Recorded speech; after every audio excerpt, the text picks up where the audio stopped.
9th class के जितने भी स्टूडेंट हैं इस वीडियो को ज़रूर देखें। इस वीडियो में आपको साइंस सब्जेक्ट का कंप्लीट सॉल्यूशन देखने को मिलेगा। यदि आपको और भी सब्जेक्ट की वीडियो देखनी है तो मेरे YouTube channel MS education TV के ऊपर जाके देख सकते हैं। यदि आपको PDF डाउनलोड करनी है तो इस कोने में आपको वेबसाइट का नाम दिख रहा होगा, इस वेबसाइट से जाके आप डाउनलोड कर सकते हैं। Annual exam 2025, exam time 3 hours, maximum mark 60। नीचे यहाँ पे इंस्ट्रक्शन दिए गए हैं, इनको आप पढ़ सकते हैं। इसमें बताया गया है कि टोटल कितने क्वेश्चंस हैं और कितने सेक्शंस हैं। सबसे पहले हम डिस्कस कर लेते हैं सेक्शन A फिजिक्स। इसमें देखिए यहाँ पे फर्स्ट क्वेश्चन, किसी द्रव्यमान की वस्तु जिसका वेग v है का संवेग क्या होगा। नीचे इंग्लिश में है, what is the momentum of an object of mass m moving with A velocity v। तो इसका राइट आंसर होगा mv, ऑप्शन डी राइट है। क्वेश्चन 2, इकोकार्डियोग्राफी ECG तकनीक में किस प्रकार की तरंगों का उपयोग होता है। What kind of waves are used in echocardiography ECG technique. तो इसमें आएगा अल्ट्रासोनिक, इसमें ए ऑप्शन राइट होगा, प्राध्वनिक। क्वेश्चन 3, चाल का मात्रक क्या है। What is unit of speed. Speed की यूनिट होती है मीटर पर सेकंड। क्वेश्चन 4, पृथ्वी के गुरुत्वीय त्वरण का मान है। The value of acceleration due to gravity of earth is 9.8 metre per second square. इसको हम ऐसे भी लिख सकते हैं 9.8 metre per second square. Question 5, ये आपका असर्शन रीजन क्वेश्चन दिया गया, अभिकथन कारण आधारित प्रश्न। इसमें अभिकथन है कि एक वस्तु गतिशील वस्तु सदैव कार्य करती है। तो इसमें जो पहला है ये स्टेटमेंट गलत है, हमेशा कार्य नहीं करती अगर उसके ऊपर जब तक फोर्स न लगे। कारण है जो वस्तु गति में है उसमें ऊर्जा होती है जिसे हम सामान्यतः गतिज ऊर्जा कहते हैं। तो दूसरी जो है ये क्या है, सही है। तो इसमें राइट आंसर आएगा ए फॉल्स है, लेकिन आर क्या है, सत्य है, ट्रू। नीचे इंग्लिश में, a moving object always work done. तो इसमें पहला क्या है, फॉल्स है। रीजन है the object which is in motion possesses energy which we generally called kinetic energy, true. तो इसमें पहली स्टेटमेंट फॉल्स है। क्यों है, क्योंकि मूविंग ऑब्जेक्ट का मतलब ये नहीं है जब तक उस पर फोर्स नहीं लगता, फोर्स लगना उस पर जरूरी है। क्वेश्चन 6, किसी पेड़ की शाखा को तीव्रता से हिलाने पर कुछ पत्तियां जड़ जाती हैं, क्यों। Explain why some of the leaves may get detached from the tree if we vigorously shake it branch. ये किसके कारण होता है, लॉ ऑफ इनर्शिया, जिसको हिंदी में बोलते हैं जड़त्व के कारण। क्वेश्चन 7, मुक्त रूप से गिरता हुआ एक पिंड अंततः धरती पर पहुंचने पर रुक जाता है, इसकी गतिज ऊर्जा क्या होता है। ए freely falling object eventually stops on reaching the ground, what happens it's kinetic energy. यदि और अचानक से रुकेगा तो इसकी काइनेटिक एनर्जी 0 हो जाएगी। क्वेश्चन 8, गुरुत्वाकर्षण का सार्वत्रिक नियम क्या है। State the universal law of gravitation. तो ये है F = G capital M small m। इसको हम M1 M2 भी लिख सकते हैं, कोई दिक्कत नहीं है। डिवाइड में R², नीचे आएगा यहाँ पे R²। क्वेश्चन 9, किसी कार पर ब्रेक लगाने पर वह गति के विपरीत दिशा में 6 मीटर पर सेकंड स्क्वायर का त्वरण उत्पन्न करती है। यदि कार ब्रेक लगाए जाने के बाद रुकने में 2 सेकंड का समय लेती है तो उतने समय में तय की गई दूरी की गणना कीजिए। नीचे आप इंग्लिश में देख सकते हैं, the brakes applied to a car produce an acceleration of 6 metre per second square in opposite direction to the motion. The if car takes 2 seconds to stop after application of brake, calculate the distance। तो यहाँ पे formula लगेगा v = u plus में 80, v की value 0, u minus acceleration 6 की 2 से multiply करेंगे तो u आएगा यहाँ पे 12 metre per second square. Distance का फॉर्मूला है s = ut प्लस में हाफ 80 स्क्वायर। तो सारी वैल्यू रखेंगे तो डिस्टेंस आएगी 12 मीटर। इसी के और में एक और क्वेश्चन है कि कोई कार एक समान रूप से त्वरित होकर 5 सेकंड में 18 किलोमीटर पर आवर से 36 किलोमीटर पर आवर की गति प्राप्त करती है। यहाँ पे आपको त्वरण और उतने समय में कार के द्वारा तय की गई दूरी ज्ञात करनी है। नीचे आप देख सकते हैं यहाँ पे हिंदी में, a car accelerates uniformly from 18 kilometre per hour to 36 kilometre per hour in 5 second. Calculate करना एक्सेलरेशन। पहले किलोमीटर पर आवर को मीटर पर सेकंड में बदलेंगे। इसके लिए हम जो है 1000 डिवाइड बाई 3600 या फिर आप कह सकते हो 5 डिवाइड बाई यानी कि 18, इससे मल्टीप्लाई कर लेंगे, ये मीटर पर सेकंड में बदल जाएगा। इसको भी बदलेंगे तो 10 मीटर पर सेकंड। एक्सेलरेशन का फॉर्मूला वैसे तो AT प्लस U = यानी कि V = 80, ठीक है, ये होता है V = U + 80। तो यहाँ से हमें ये निकालना है, तो ये निकालने के लिए इसको सोल्व करेंगे तो 1 मीटर पर सेकंड। डिस्टेंस का फॉर्मूला यूज़ करेंगे तो डिस्टेंस आएगी 37.5 मीटर। नेक्स्ट है क्वेश्चन 10, किसी ध्वनि तरंग की तरंग दैर्घ्य और आवर्ती आयाम में कि क्या अभिप्राय है, यानी कि आपको इनकी जो है डेफिनेशन लिखनी है। बाकी आप मुझे कमेंट सेक्शन में बताएंगे। जो साउंड होती है, speed of sound in air, यानी कि हवा के अंदर स्पीड की साउंड क्या होती है, इसका आंसर आप मुझे ज़रूर कमेंट सेक्शन में बताएं। यानी कि हवा में जो है स्पीड, जो साउंड है वो किस स्पीड से ट्रेवल करती है, और ये स्पीड आपको मीटर पर सेकंड में बतानी है। Question 11, what is acceleration of free fall. Next है इसमें बी पार्ट, 9.6 मीटर ऊंची एक मीनार की चोटी से एक पत्थर छोड़ा गया, पृथ्वी तक पहुंचने से पहले इसका अंतिम वेग ज्ञात कीजिए। तो ये है v square minus u square equal to 2GH। G की जगह यहाँ पे हम ये ए भी बोल सकते हैं। सोल्व करेंगे तो ये आएगा 19.6 मीटर पर सेकंड। इसी के ओर में एक और क्वेश्चन दिया हुआ है, किसी वस्तु के द्रव्यमान तथा भार में क्या अंतर है, दोनों में डिफरेंस बताना है। यदि वस्तु की चंद्रमा पर भार पृथ्वी पर उसके भार का 1/6 गुना क्यों होता है, ये किसी कारण होता है क्योंकि उसका साइज जो है चंद्रमा का छोटा है। ठीक है, छोटा है तो उसका जो ग्रेविटेशन फोर्स है वो भी कम लगेगा, यानी कि वेट क्या रहेगा, कम।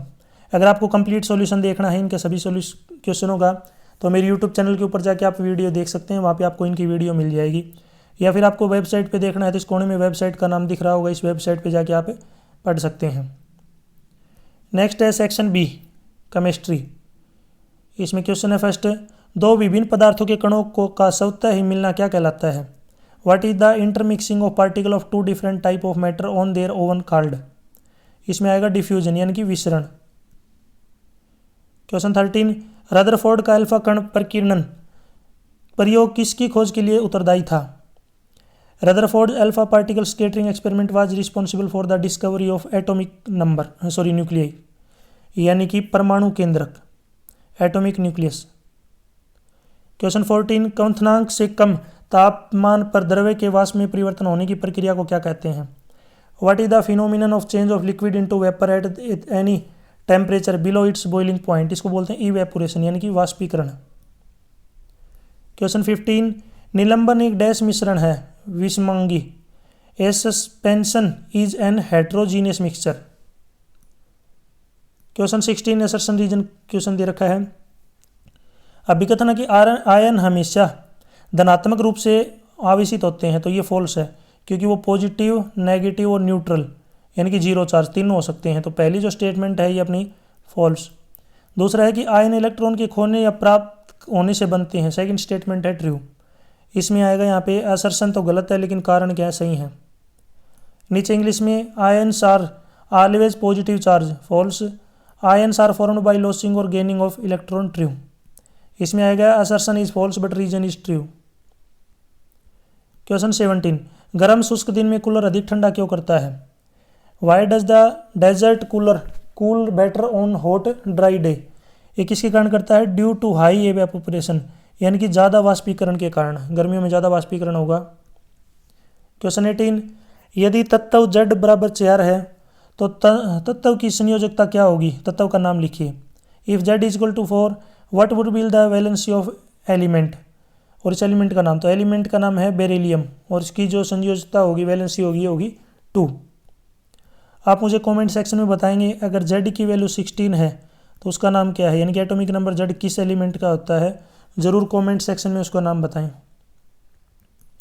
इसी के ओर में एक और क्वेश्चन है कि Na पॉजिटिव पूरी तरीके से भरे हुए K और L कोष होते हैं, व्याख्या कीजिए। Na positive had completely filled K and L shell, explain.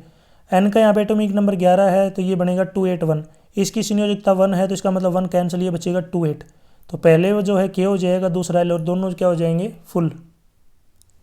Question 19, भौतिक एवं रासायनिक परिवर्तन में उदाहरण सहित अंतर बताइए। डिफ्रेंशिएट करना है physical and chemical change with example. और इसी के ओर में एक और क्वेश्चन दिया हुआ है, हाउ आर सोल, यानी कि विलियन, निलंबन और कोलाइड एक दूसरे से किस प्रकार भिन्न है। How are sol, solution and suspension different from each other. Question 20, नियमन को परिभाषित कीजिए। परमाणु द्रव्यमान इकाई, द्रव्यमान संरक्षण नियम, स्थिर अनुपात का नियम। इस कोने में वेबसाइट है, वहाँ पे जाके आप इनको पढ़ सकते हैं। इंग्लिश में एक्सप्लेन करना है atomic mass unit, law of conservation of mass, law of constant proportions. Next है क्वेश्चन 21, इसमें आपको सूत्र लिखना है sodium oxide, aluminium chloride, sodium sulphide, magnesium hydroxide, sodium carbonate. नीचे इंग्लिश में देखिए यहाँ पे sodium oxide Na2O, aluminium chloride AlCl3, sodium sulphate Na2S, magnesium hydroxide MgOH2, sodium carbonate Na2CO3। इसी की ओर में एक और क्वेश्चन दिया गया कि निम्नलिखित सूत्रों द्वारा प्रदर्शित यौगिकों के नाम लिखिए। यहाँ पे आपको इनके नाम लिखने हैं सभी के। नीचे है पहला Al2SO4 को बोलते हैं aluminium sulphate, CaCl2 calcium chloride, K2SO4 potassium sulphate, KNO3 potassium nitrate, CaCO3 calcium carbonate. Next है यहाँ पे सेक्शन सी लाइफ साइंस, जिसको हम बायो बोलते हैं, बायोलॉजी। कोशिका के अंदर प्रोटीन संश्लेषण कहाँ होता है? ऑप्शन है प्लेस्टिड, माइटोकॉन्ड्रिया, खुरदरी, अंतर्द्रव्य जलिका, चिकनी अंतर्द्रव्य जालिका। तो इनमें से कौन सा भी नहीं है। इंग्लिश में देखिए where are protein synthesised inside the cell? Plastid, mitochondria, rough endoplasmic reticulum, smooth endoplasmic reticulum. इसका राइट आंसर होगा राइबोसोम। इसका जो राइट आंसर है राइबोसोम, इसमें दे ही नहीं रखा। नेक्स्ट क्वेश्चन पे चलते हैं 23। शुष्क स्थानों पर पौधों में जल के सही से बचने हेतु क्या महत्वपूर्ण है? मोटी एपिडर्मिस, बड़ी गुहिकाएं, खुले stomata, sclerenchyma. What is the important to protect plant from water loss in dry place? इसका आएगा thick epidermis, option A right. Question 27। नारियल का रेशा किस ऊतक से बना होता है? Which tissue make up the husk of coconut? यह आएगा स्केलेरनकाइमा। नीचे इंग्लिश और इंग्लिश दोनों में दिया हुआ है। क्वेश्चन 25। एक इटली मक्खी डैश का प्रयोग मधु उत्पादन को बढ़ाने के लिए करती है? Apis mellifera. An Italian bee has been brought in to increase yield of honey. इसका नाम है एपिस मेलिफेरा। नेक्स्ट है क्वेश्चन 26। यहाँ पे अभिकथन और कारण आधारित प्रश्न दिए गए हैं, इनमें आपको बताना कौन सा सही है। पहला है गालजी उपकरण में पदार्थों का संचय, रूपांतरण और तथा बंद करने का कार्य किया जाता है। ट्रू, यानी कि असर अभिकथन सही है। कारण है कि गोल्जी उपकरण के द्वारा लाइसोसोम को भी बनाया जाता है, ये भी सही है, लेकिन ये इसकी करेक्ट एक्सप्लेनेशन नहीं है। इसमें आएगा ए एंड आर दोनों सही हैं, परंतु जो आर है वो ए की सही व्याख्या नहीं करता।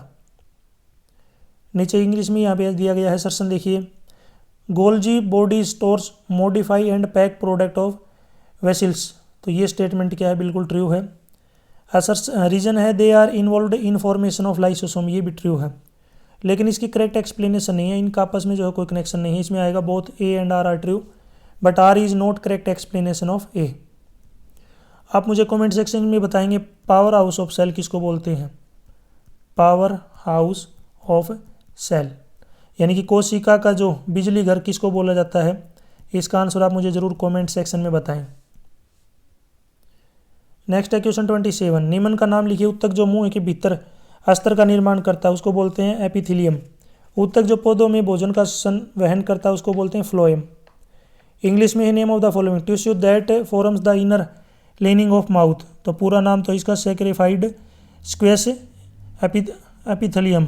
तो आप इतना लिख सकते हैं यहाँ तक epithelium. Tissues that transport food in plant, इसको बोलते हैं फ्लोएम। इसी के ओर में एक और क्वेश्चन है।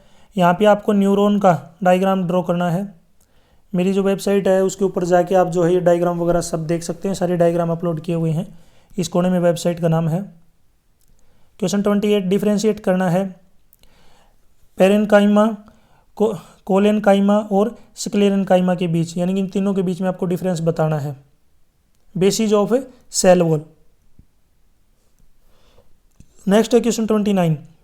वरीहत पोषक क्या है और इन्हें वरीहत पोषक क्यों कहते हैं? What are macronutrients and why are they are called macronutrients?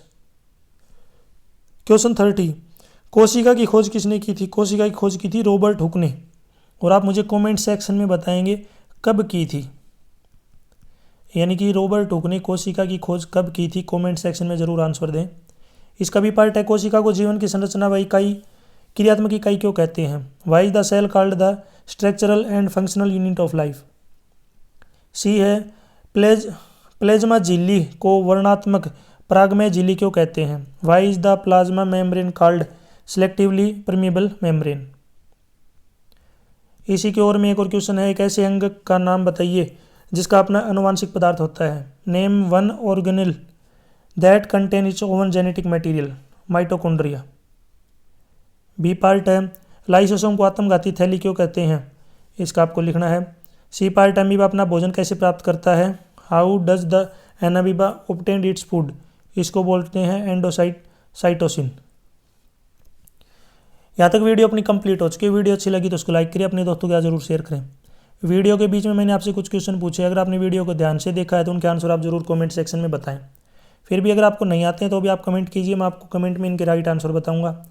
यदि आपको कंप्लीट सॉल्यूशन देखना है तो मेरे यूट्यूब चैनल के ऊपर वीडियो देख सकते हैं, या फिर आपको इस कोने में वेबसाइट का नाम दिख रहा होगा, इस वेबसाइट को डायरेक्ट गूगल के ऊपर टाइप कीजिए और वहाँ पर आप जो इनका सॉल्यूशन कंप्लीट ले सकते हैं। Thanks for watching.